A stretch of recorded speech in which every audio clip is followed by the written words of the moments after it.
Hey guys, this is Sergeant Phoenix back in the action, and as you can see here, we are now doing a Cyberdark deck profile. I managed to make the deck a few weeks ago, and it was tricky because I was trying to find affordable prices, but I managed to find them after a week's worth of looking everywhere. Now, the first ones I'm going to show you are basically around the same by effect counts.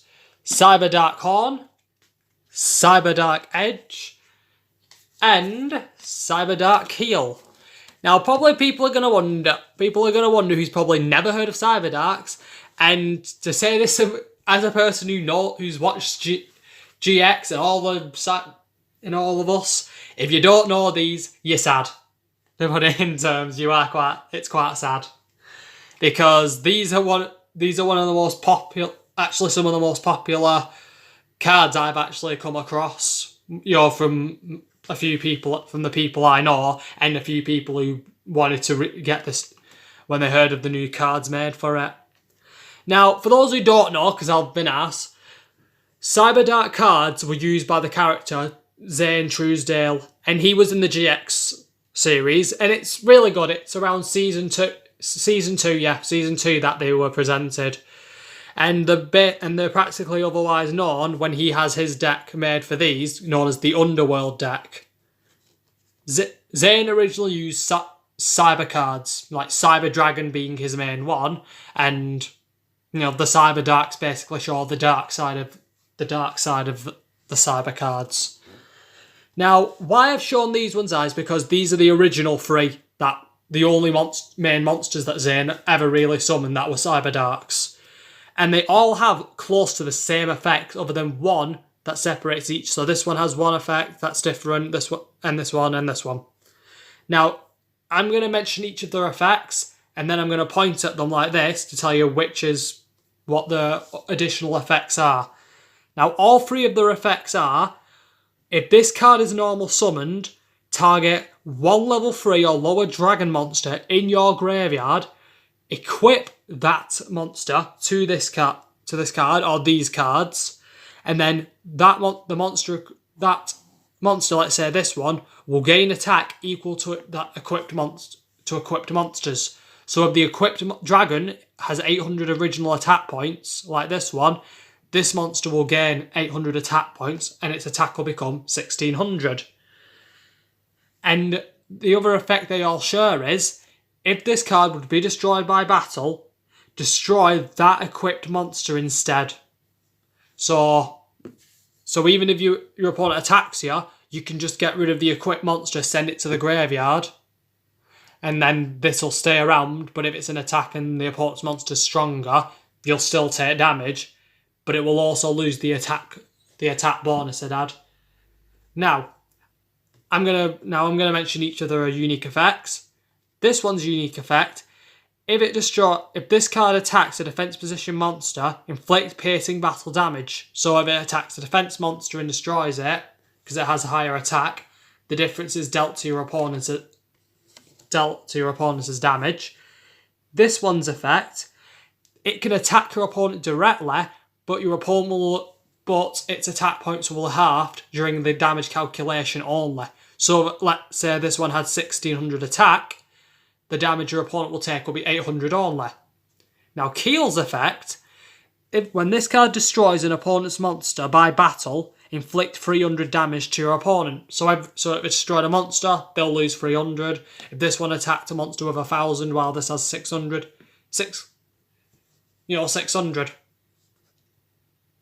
And obviously, if this could attack directly and had the number attacked, that'd be 800.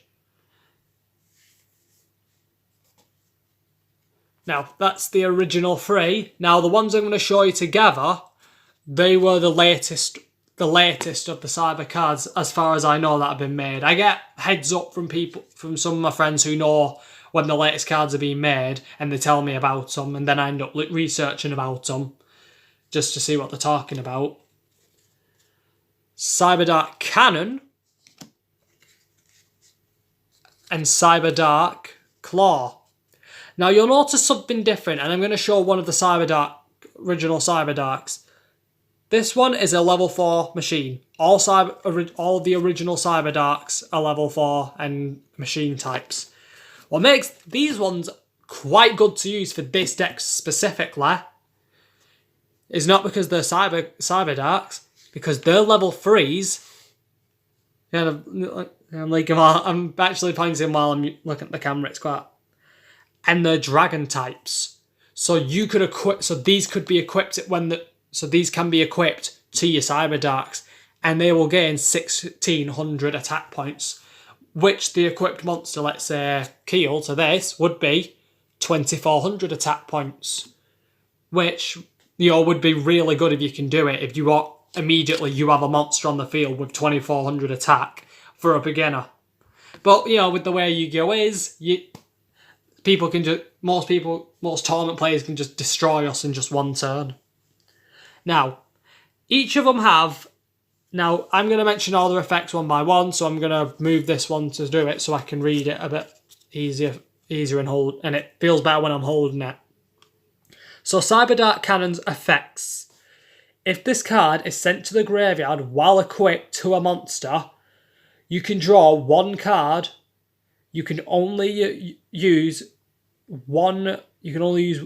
each of the following effects of Cyberdark Cannon once per turn. So you can use each of these effects, but only once. You can discard this card, add one machine Cyberdark monster from your deck to your hand. During damage calculation, if a monster equipped with this card battles, you can send one monster from your deck to the graveyard. So let's say you wanted to get Claw in the graveyard and you've got Cyberdark on ready to normal summon it. You could send that to the graveyard and that'll have 24. And the next monster will have 2400 as well. Next is Cyberdark Claw. Its effects. If this card is sent to the graveyard while equipped to a monster, you can target one Cyberdark monster in your graveyard, add it to your hand. You can only use each of the following effects once per turn. First effect. You can discard this card, add one Cyberdark spell or trap card from your deck to your hand. During damage calculation, if a monster equipped with this card battles, you can send one monster from your extra deck to the graveyard. That means Xyz, Fusion, Synchros. There's a whole number of what you could do.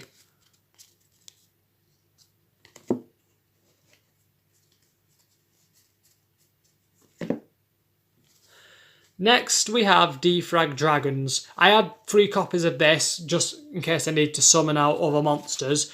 But I would recommend for Cyberdarks getting 3 copies of the monsters, just so it's easier. So then you've got it. So then with Claw and Cannon, you can equip them to the main 3. And there's all sorts of spells and traps that could, which unfortunately I actually don't have the main fusion spell, Cyberdark fusion spell, because I mainly didn't need it for this deck. You could still add it, but I'll show the deck and then I'll mention what I would change of this deck when I have the chance, and I will change it.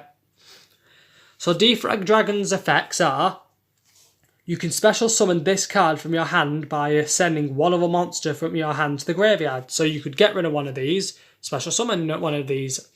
I would recommend either mainly in defense, because Cyberdark I would prefer mainly to use as attacks.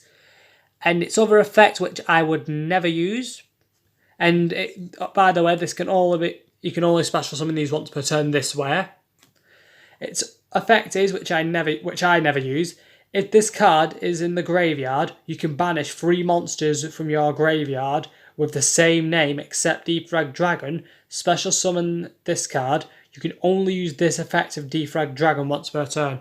Like I said though, I never use this effect because I need monsters in the graveyard, not just for the equips.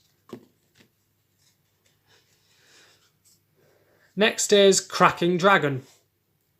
And this wasn't used, I should mention, this wasn't actually used in the GX series. Exploder Dragon and Infernal Dragon were mainly used, but Infernal Dragon's a level 4, if that is the right dragon. And Exploder Dragon is good, but I don't have one and I wasn't able to get one. But if you have the chance, I would recommend putting at least one or two of them in this deck if you wanted to remove this one and possibly defrags. Cannot be destroyed by battle with the monster of an equal or lower level. When your opponent normal or special summons exactly one monster and no other monsters are summoned while this monster is on the field, you can make that monster lose attack equal to its level times 200 until the end of this turn, and if you do, inflict damage to your opponent equal to the attack lost by this effect. Meaning, if my opponent, not like it says, summoned a monster, meeting its requirements, let's say it's a level 4, since 4 times 200, that monster will lose 800 attack, and my opponent will lose 800 life points. You don't need this one on in this deck, but I like to have it on just as a safety valve, if that's the right way to say it. Now we're on spell cards. The first one being Cyberdark Inferno, which is one of the latest cards as well, and it's a field spell. I don't really need it because I normally only need one, but I always have a second just in case of backup. Cyberdark effect monsters you control that are equipped with an equipped card cannot be destroyed by your opponent's card effects. Also, your opponent cannot target them with card effects. You can target one Cyberdark monster you control, return it to the hand, then immediately after this effect resolves, you can normal summon one Cyberdark monster and you can only use this effect of Cyberdark Inferno once per turn. If this card in its owner's control is destroyed by an opponent's card effect, you can add one polymerization spell or fusion spell from your deck to your hand. So, when it's destroyed, it gives you a little advantage. So now we're on the fusion cards.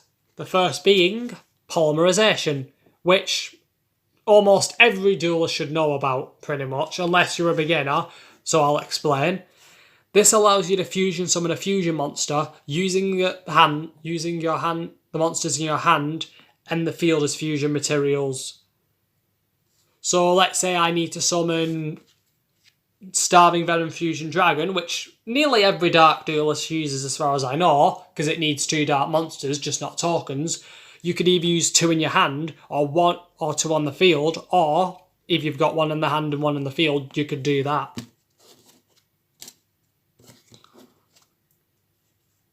Next is Zane's perfect card.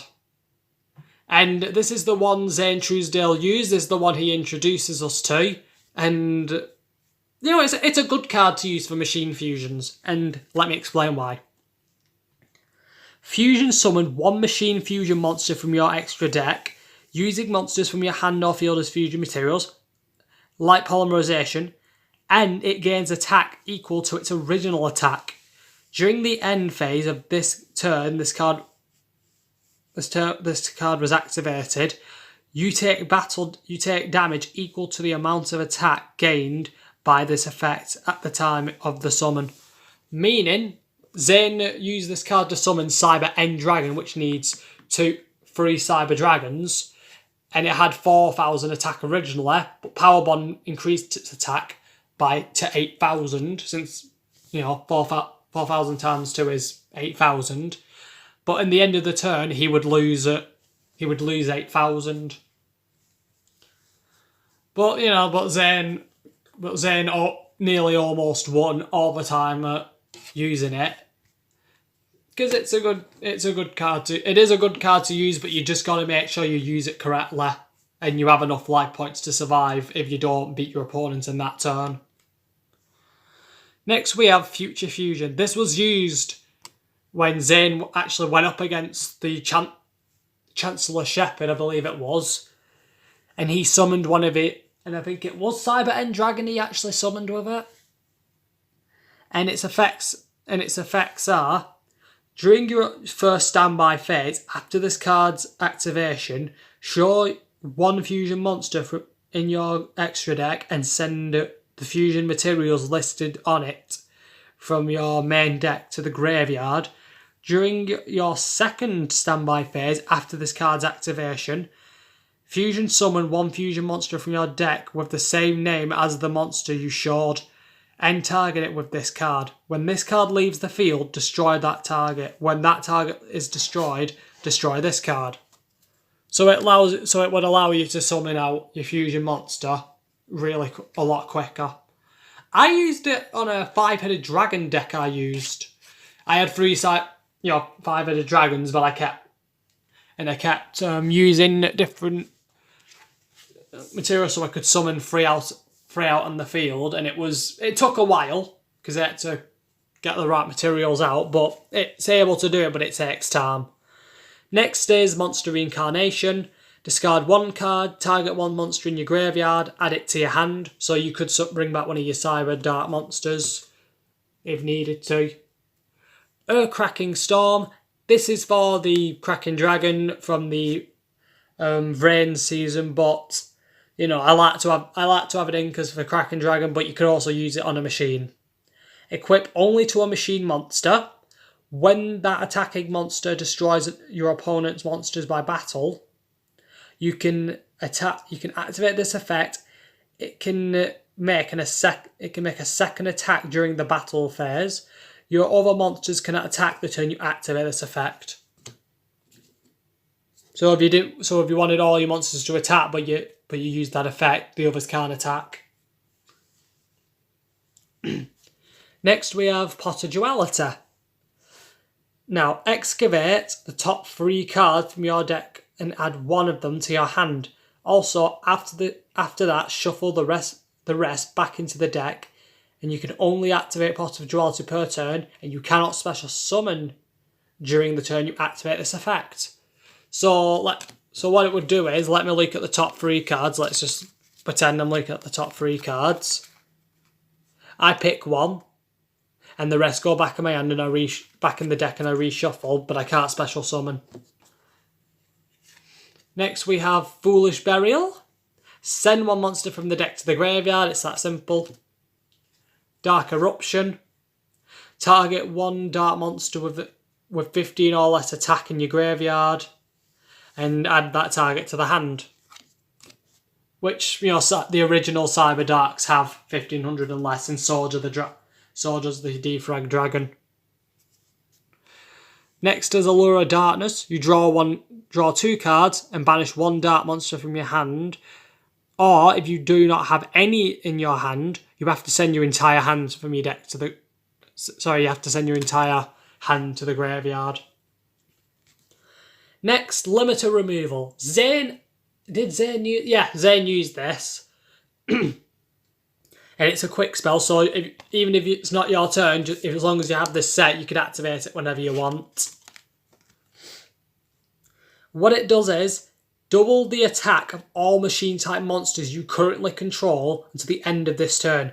During the end phase of this turn, destroy those monsters. So it's risky, but I managed to use it against a Falcon deck. What is it called? Oh, I haven't heard of them for so long, it's going to drown them out. Not that.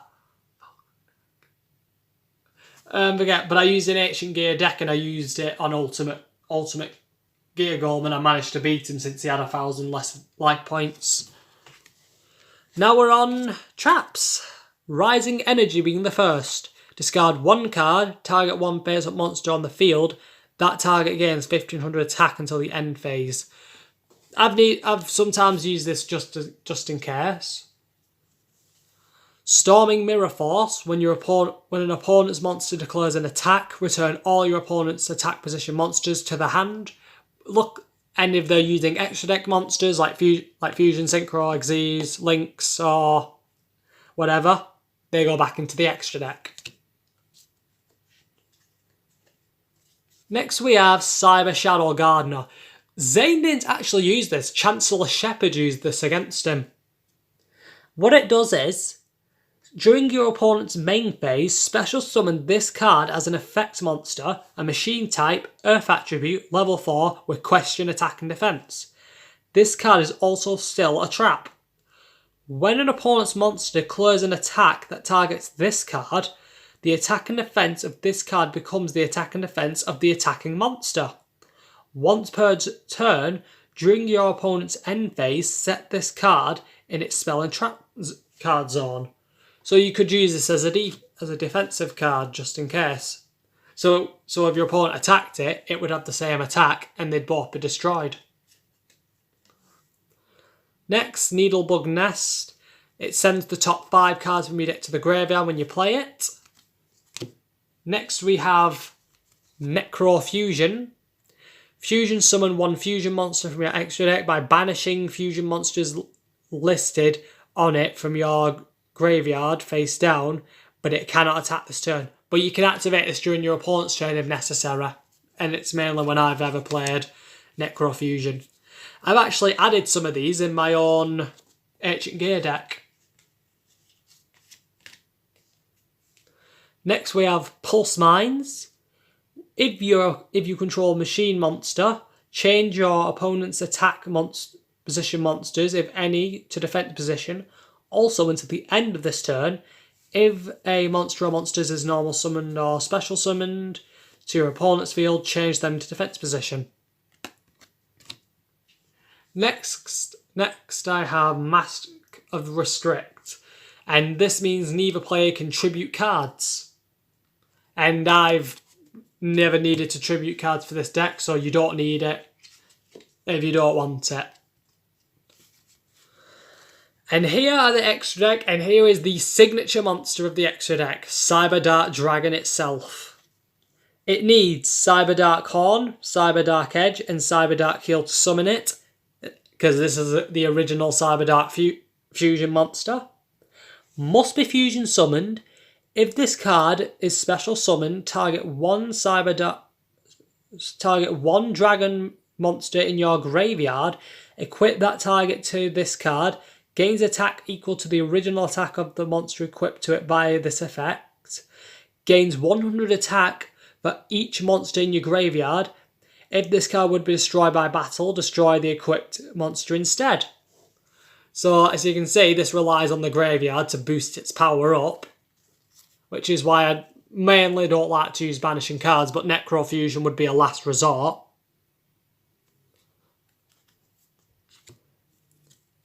But, you know, this one allows you to use any level of any dragon type to equip to it, which is good, which is actually the best thing about it.